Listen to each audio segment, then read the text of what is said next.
विनोद तावडे नावाच्या अखिल भारतीय विद्यार्थी परिषदेच्या एका सामान्य कार्यकर्त्याला तो जेव्हा राज्यसभेवर खासदार बनतो तेव्हा आपल्याला राज्यसभेवर पाठवणाऱ्या पक्षाची आज ताकद जी काय आहे आणि ती ज्यांच्यामुळे आहे त्या नेत्यांना वंदन करणं, त्यांचे आशीर्वाद घेणं हे आवर्जून करतो, तेव्हा या सामान्य भाजप कार्यकर्त्याचं असामान्यत्व स्पष्ट होतं. चौगवत्या सूर्याला अर्धे देणं हे तर सगळेच करतात, पण मावळतीला हात जोडणारा विरळाच असतो.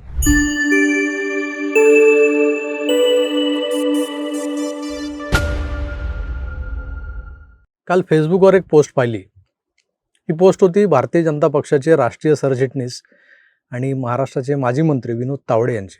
2014च्या भाजप सेना सरकारमध्ये मंत्री असलेल्या तावडेंचं तिकीट 2019च्या विधानसभेला कापलं जातं. त्यानंतर ते अतिशय संयतपणे या सगळ्या गोष्टींना सामोरे जातात. पक्षाच्या आदेशाची वाट पाहत बसतात. मग पक्ष त्यांना दिल्लीत बोलावून घेतो, राष्ट्रीय सरचिटणीस बनवतो. पुढे त्यांना हरियाणा, बिहार अशा राज्यांचं निवडणूक प्रभारी बनवलं जातं. आपल्यावर पडलेली जबाबदारी अतिशय कल्पकतेनं तावडे पार पाडतात. हरियाणात लक्षणीय असा विजय आणि नंतर बिहारमध्ये शेरा सव्वा शेर स्टाईलने केलेलं राजकारण. तर यामुळे विनोद तावडे हे भाजपच्या राष्ट्रीय कार्यकारिणीतले पक्षाचे एक ॲसेट बनतात.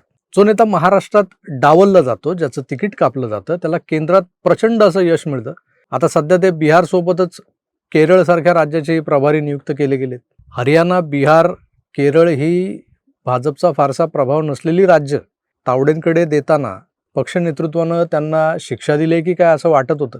पण त्यांनी या राज्यांमध्ये चमत्कार घडवून दाखवला. आता केरळ तर आत्ता जबाबदारी मिळाली त्यांना. आणि मग केंद्रात बसलेलं शीर्षस्थ नेतृत्व हे निव्वळ गटतटाचं राजकारण करत नाही, तर योग्य त्या व्यक्तीला काही टास्क देऊन पारखून घेते हे लक्षात येतं. विनोद तावडेंवर पडलेल्या जबाबदाऱ्या त्यांनी लीलया पार पाडल्या. लक्षणीय असं यश मिळवून दाखवलं. बिहारमध्ये तर त्यांनी जे काही केलं आहे ते दबाव तंत्र वगैरे. आता ह्यासाठी अंगभूत कौशल्य असावं लागतं. निवडणूक व्यवस्थापन कोळून प्यायलेला माणूस लागतो, जो महाराष्ट्राच्या या भूमीने घडवलेला आहे. ते बिहारमध्ये आपण पाहिलं. थोडक्यात काय तर त्यांनी स्वतःला सिद्ध करून दाखवलं. अलीकडेच महाराष्ट्रात रिकाम्या झालेल्या राज्यसभेच्या 7 जागांपैकी एका जागेवर विनोद तावडेंचं नाव देत पुन्हा एकदा भारतीय जनता पक्षाच्या केंद्रीय नेत्यांनी एका वेगळ्या डावाला सुरुवात केलेली आहे, ज्यात प्रमुख खेळाडू हे विनोद तावडे असणार आहेत. तावडे हे तर दिल्लीच्या राजकारणात असे तसेही होतेच, मग त्यांना राज्यसभेवर खासदार बनवण्यामागे पक्षाचा नेमका हेतू काय, मनसुबा काय, असा प्रश्न अनेकांना पडलेला असेल. अर्थात तावडेंच्या खासदारकीनं त्यांना केंद्रीय मंत्रिमंडळातल्या एखाद्या खात्याची जबाबदारी मिळू शकते, अशा देखील चर्चा आहेत. विनोद तावडेंना राज्यसभेवर पाठवून त्यांना मंत्रिपद देऊन त्यांचं राजकीय वजन पुन्हा एकदा वाढवण्याचा हेतू केंद्राचा आहे का, असाही प्रश्न अनेक जण विचारतात. पण हे वजन वाढवून दिल्लीश्वरांना महाराष्ट्रात कोणाला डिस्टर्ब वगैरे करायचं आहे का, असाही विचार मनात डोकावतो. विद्यार्थी चळवळीतला एक अभ्यासू आणि व्यवस्थापनात वाकबगार असा एक नेता, जो निवडणुकांच्या राजकारणात प्रत्येक पक्षासाठी एक ॲसेट असतो, त्या नेत्याला मधल्या काळात सक्रिय राजकारणापासून दूर ढकलणं आणि सत्तेपासून विस्थापित करणं हे सगळं कशासाठी केलं गेलं होतं, हा सुद्धा एक प्रश्न आजही अनुत्तरितच आहे. असो, आता ह्या प्रश्नांकडे बघण्यात काही लॉजिक नाही आहे. तावडे खासदार बनलेत हीच खरं तर समाधानाची बाब आहे. कारण भारतीय जनता पक्ष ही संघटना जी शिस्तीसाठी ओळखली जाते, त्या भाजपची शिस्त तावडेंनी 2019 पासून व्यवस्थित पाळली आहे. आणि त्याचंच फळ म्हणजे ही जी काही खासदारकी आहे असं मला वाटतं. याच तावडेंनी भाजपमधल्या बहुतेक सगळ्याच बड्या नेत्यांना ज्या गोष्टींचा विसर पडलाय त्या गोष्टी स्मरणात ठेवलेल्या आहेत. ही एक मोठी जमेची बाजू आहे. सुरुवातीलाच मी विनोद तावडेंच्या फेसबुक पोस्टचा उल्लेख केला होता. ती पोस्ट नेमकी काय आहे, तर ज्याचा अनेकांना विसर पडलाय त्या खऱ्या भाजपचा तोंडवळा तावडेंनी पुन्हा एकदा झाडून पुसून जगासमोर आणलाय. पोस्टमध्ये भाजपचे ज्येष्ठ नेते लालकृष्ण अडवाणी दिसत आहेत. खासदारकी मिळाल्यानंतर आशीर्वाद घ्यायला तावडे अडवाणींकडे जातात, मुरली मनोहर जोशींकडे जातात आणि पोस्टमध्ये लिहितात ते सर्वाधिक महत्त्वाचं असतं की ज्यांच्या मेहनतीने आणि आशीर्वादाने आज भारतीय जनता पार्टी आपल्या खासदारांना मोठ्या संख्येनं राज्यसभेत पाठवू शकते, अशी स्थिती आहे, अशी परिस्थिती आहे, त्या आमच्या प्रेरणास्थानानं म्हणजे आदरणीय लालकृष्ण अडवाणी व डॉक्टर मुरली मनोहर जोशी यांची आज भेट झाली. हा माझ्यासाठी खूप प्रेरणादायी आणि अविस्मरणीय क्षण होता. अटल अडवाणी या 2 नावांशिवाय भाजपचा इतिहास लिहिणं खरं तर अशक्य आहे. पण आज मोदी शहांच्या भाजपनं जी काट टाकली आहे, खरं तर काट टाकली आहे म्हणणं चुकीचं ठरेल. मोदी शहांच्या भाजपानं देश व्यापलाय असं म्हणायला हवं. त्या देश व्यापणाऱ्या नवनेतृत्वाच्या सावलीत मागचं सारं काही झाकळून तर गेलेलंच आहे. बरेच टीकाकार असंही म्हणतात की अडवाणींना अडगळीत टाकलं गेलं. पण विनोद तावडे नावाच्या अखिल भारतीय विद्यार्थी परिषदेच्या एका सामान्य कार्यकर्त्याला तो जेव्हा राज्यसभेवर खासदार बनतो, तेव्हा आपल्याला राज्यसभेवर पाठवणाऱ्या पक्षाची आज ताकद जी काय आहे आणि ती ज्यांच्यामुळे आहे त्या नेत्यांना वंदन करणं, त्यांचे आशीर्वाद घेणं हे आवर्जून करतो. तेव्हा या सामान्य भाजप कार्यकर्त्याचं असामान्यत्व स्पष्ट होतं.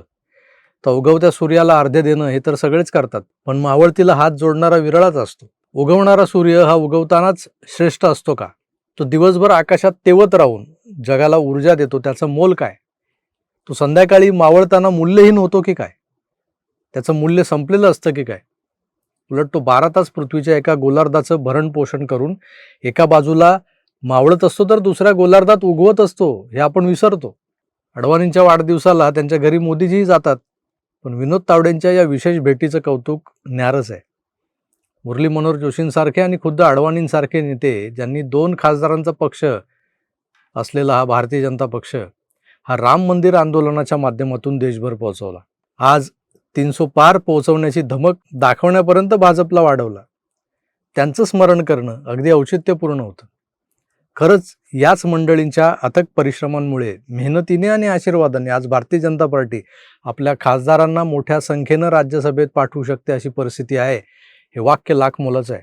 हे एक असं सत्य आहे की जे कोणी नाकारू शकत नाही. मित्रो, ज्या विनोद तावडेंचं तिकीट हे ज्यावेळी कापलं गेलं होतं तेव्हा त्यात फक्त राज्यातल्या कोणाचा तरी हात होता असं तुम्ही मानता का? असं तुम्हाला वाटतं का? नाही. कारण केंद्राला हा माणूस दिल्लीत हवा होता, हरियाणात, बिहारमध्ये खेला करायचा होता. त्यासाठी महाविद्यालयीन निवडणुकांपासून महानगरपालिकांच्या निवडणुकांमध्ये जो प्रवीण आहे त्या कुशल व्यवस्थापकाला पक्ष कार्यासाठी वापरायचं होतं पक्षाला. तावडे दिल्लीत गेले, त्यांनी त्यांच्यासाठी आखून दिलेलं काम परफेक्ट केलं. आता वेळ आली आहे त्या सगळ्या कामाच्या रिवॉर्डची, तर तो मिळणारच आहे. पण या सन्मानाच्या क्षणी तावडेंना अडवाणी आणि मुरली मनोहर जोशी आठवले, यातच त्यांचं मोठेपण दडलेलं आहे. विनोदजींबद्दल तसाही आदर होताच माझ्या मनात, आज तो द्विगुणित झालाय, अजून वाढलाय. मित्र, विनोद तावडेंच्या या गुडविल गेस्चरला तुम्ही काय नाव द्याल? पक्षाला आजची मजबूत स्थिती मिळवून देण्यासाठी झटलेल्या नेत्यांप्रती कृतज्ञता व्यक्त करण्याच्या या कृतीबद्दल तुम्हाला काय वाटतं हे मला कमेंट्स करून नक्की कळवा. मी तुर्तास इथेच थांबतोय. पुन्हा भेटूच, तोवर आपली काळजी घ्या आणि पाहत राहा आपलं आवडतं यूट्यूब चॅनल आकार DG9. धन्यवाद. नमस्कार.